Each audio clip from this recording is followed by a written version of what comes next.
Good morning, everybody, and welcome to TLC Live as every Wednesday. I'm Andrea Gomez, and here you go, Mr. Orlando Sanchez. ¿Y qué? ¿Me lo vas a dar a mí ahora? Para empezar. Para empezar, dale. Bueno. Para que nos cuentes todo lo Qué que... hermosa estás hoy en todo en rojo. Pues rojo es el color Es de nuestro pack del Texas Latino Conservatives. Así es. Y también el color del estado, Red State. Sí, es verdad. So Estás tenemos aprendiendo mucho, ¿eh? contigo, mira, eres como una enciclopedia. Ya eres experta política. Todavía no, pero soy aprendiz. Let's put it that way. Okay. So welcome, everybody. It's great of you to join us. We're here every Wednesday, and as you know, we bring a lot of topics of importance to our community. And today we have a very special program. We're going to focus on healthcare. It's a critical issue in the Latino community. It's a critical issue for everybody. But there are some issues facing the Hispanic community in particular that we want to address and see if we can provide some new concepts, some ideas, some resources for you. And so we have a physician with us today we're going to introduce in just a moment who's kindly taken time out of his day to share some information with us. But Andrea, you know, we had a hugely, and I want to say this, hugely successful Leadership Latino down in the Rio Grande Valley this weekend. I know, unfortunately, I couldn't go. I was busy with mommy duties. Mommy issues? Mommy issues. No, well, I have mommy issues every day, but no, mommy duties this weekend. So, but it was a lot of fun. It's by far the largest class we've had of attendance in Leadership Latino. And it was a challenge to get there, so we're going to share with you. We left Houston. We were supposed to leave at 11 a.m. on a Southwest flight down to Harlingen, which is a 50-minute flight. Mm-hmm. You know how long we were in the airplane? 6.5 hours. What? So. Oh my God, I didn't know. So none what of those happened things. is that there was a massive storm along the coast of Texas this weekend, which went from Brownsville all the way to the coastal bend. But wait a minute, the class was on Saturday. The class was Saturday. We left on Friday. You left on Friday, okay. And so after circling around Corpus Christi, because they closed the Harlingen, the Rio Grande Valley Regional Airport, the pilot says we're running out of fuel. We got to go to San Antonio. So we go to San Antonio, we refuel, and the pilot comes on and says we're going to attempt a landing at the Rio Grande Valley Regional Airport. I'm an old Air Force guy, so I don't scare easily. Wow. But let me tell you, the final approach, I couldn't see the wingtip of the 737. And so I was a bit concerned, but kudos to the pilots of Southwest Airlines. The ceiling was probably 100 feet above the runway. So it's amazing what these pilots do, trying to get us to our destination and making sure that the entire aircraft, which was full, chock full of people, were safe. So anyway. It was a hectic trip, but successful. Wait, that's not the end. We get into the rent car, and it's literally raining probably 3 inches per hour. We get stuck, the engine dies, and the next thing you know, water is filling the car. And the car starts floating. Oh, my God. So this is Friday night. And you were with Shannon. Yes. Oh, my God. She's going to be mad that you mentioned it. But anyway, that was the challenge and the things that we go through just to spend time in the hotbed of conservatism in South Texas. And let me tell you, 55 people signed up for this class, and Mark had a picture up of this is our class. That is outstanding. It's outstanding. So you guys in San Antonio, you have a challenge, and that is to try to beat the record number of people that attended down in the Rio Grande Valley. We're doing good in San Antonio. I will be there. I will be there. Oh, well, all the more reason you guys need to sign up for Leadership Latino in because San I'll be Antonio. there. Yeah, because the famous Andrea Gomez is going to be there. So anyway. Wow. Yeah. So finally, you guys got to the hotel. We got to the hotel. The hotel shuttle van, which is a little higher off the ground, was kind enough to drive us to a Whataburger. That was our dinner that night. And then we held the class on Saturday. Saturday was clear. Oh, Saturday was a beautiful day. And then Sunday was an exceptional day. So anyway, it was very challenging, but a lot of fun being down in the Rio Grande Valley. We met a lot of great leaders down there. And as you all know, the chairwoman of the Hidalgo Republican County is on the cover of Texas Monthly, and that's Adrian Peña Garza. And I had the opportunity to meet Adrian's dad, Aaron.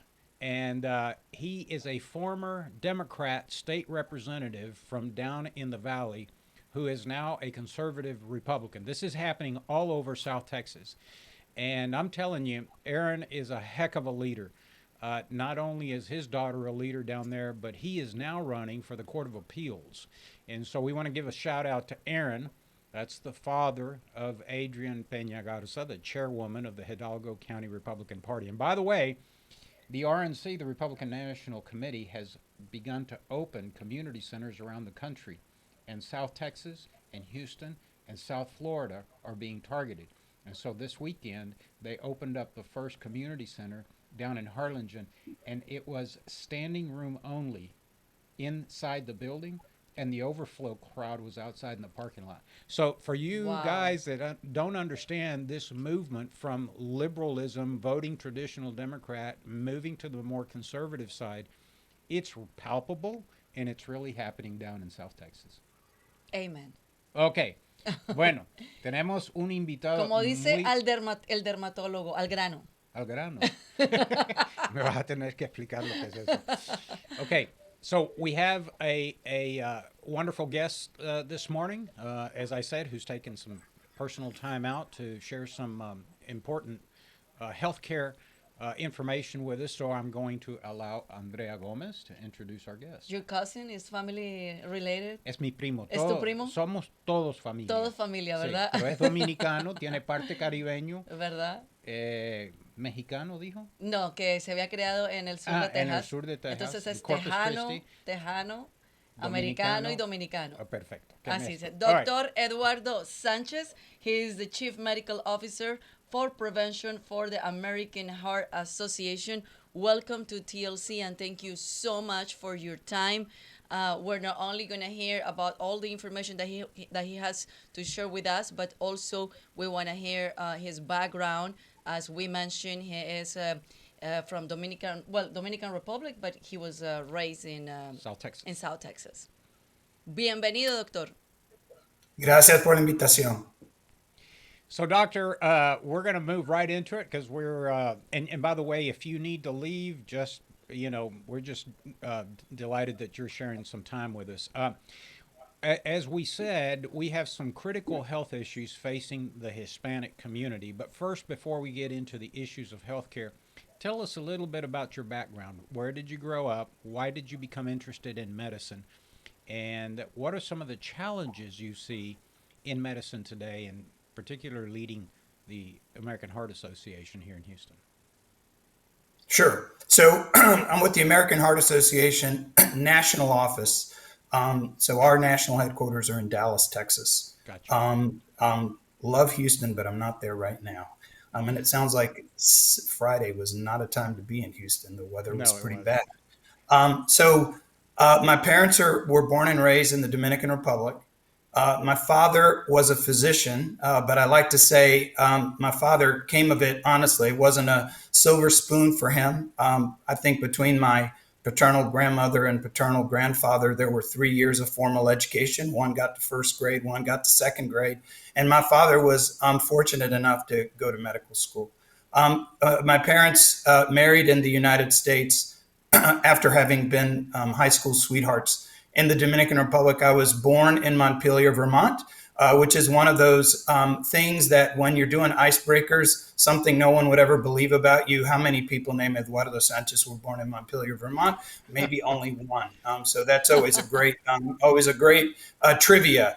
My parents we moved to New York City at some point in our life, and all Dominicans have some sort of an anchor in New York City. It has the second largest population of Dominicans after Santo Domingo in the Dominican Republic. And then my parents moved to Corpus Christi, Texas, which is where I consider my home. It's where I grew up. We moved there in the summer that I turned 10 years old. My father was a person who, of course, was Spanish speaking.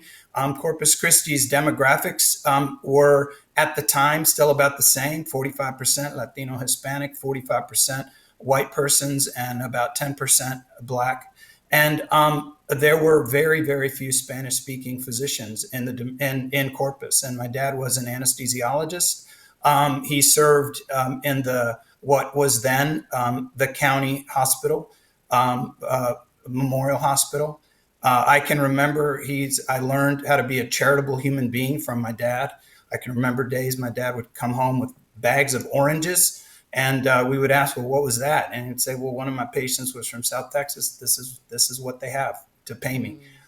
So learned charity.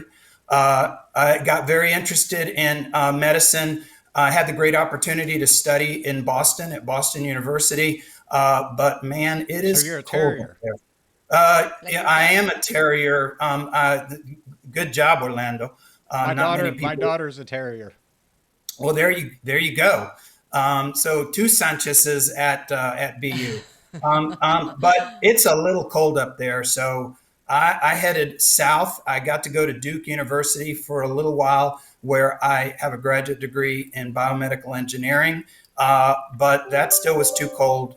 Came to Texas, went to medical school at UT Southwestern. And I became very interested, and we'll talk about this in a little while. You know, there's the care that can be provided by individuals one-on-one, but there's also the observations that one can have on a population level and the solutions to some challenges that can be addressed through public health, population health. And I became very interested in that. And I have a degree in public health as well. And then I had the great fortune and the great privilege of serving as the state's health officer. I was the Commissioner of Health for Texas from 2001 to 2006, 2 years, actually 3 years as the Commissioner of the Texas Department of Health, and then 2 years as the first Commissioner of the Texas Department of State Health Services. I was the first and only Latino Commissioner of Health in the state of Texas, something that gave me great pride. But as I think about the work that y'all are doing, those are the things